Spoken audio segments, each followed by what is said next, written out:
L'ANC se porte bien, les activités continuent. J'ai entendu que Jean-Pierre Fabre a disparu. Non, Jean-Pierre Fabre était resté à Lomé. Vous savez, il y a un journaliste humoriste qui intervient sur RFI. Il disait la dernière fois, en parlant de Gondwana, qu'il suffit d'avoir dans la poche la CENI et la Cour constitutionnelle pour gagner toutes les élections.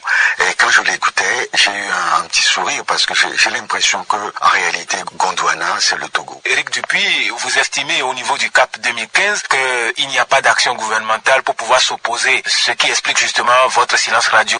Non, telle n'a pas été la question. Il m'a été demandé de savoir mon analyse sur la situation du Togo aujourd'hui et j'ai répondu qu'aujourd'hui c'est silence radio au Togo et que celui qui se dit être élu par le peuple togolais dans sa majorité est totalement non présent dans la politique togolaise. Il a nommé un premier ministre qui a mis en place un gouvernement, apparemment avec son accord, et depuis il n'y a pas eu de conseil de ministres et qu'on les entend pas, on n'entend pas le premier ministre, on n'entend pas le gouvernement, on n'entend pas les ministres, on n'entend pas le chef de l'État. On a l'impression qu'on est sur un bateau ivre. Quelle est notre attitude? Je dis, mais notre attitude en tant que parti politique de l'opposition, c'est de critiquer, de s'opposer à l'action gouvernementale. Il n'y a pas d'action gouvernementale, donc nous ne pouvons pas nous opposer à une action qui n'existe pas. Nous continuons à travailler, nous continuons à mobiliser nos populations pour que nos populations revendiquent enfin leur victoire, parce que c'est un droit au peuple togolais de pouvoir choisir ses dirigeants et nous continuons à travailler pour cela.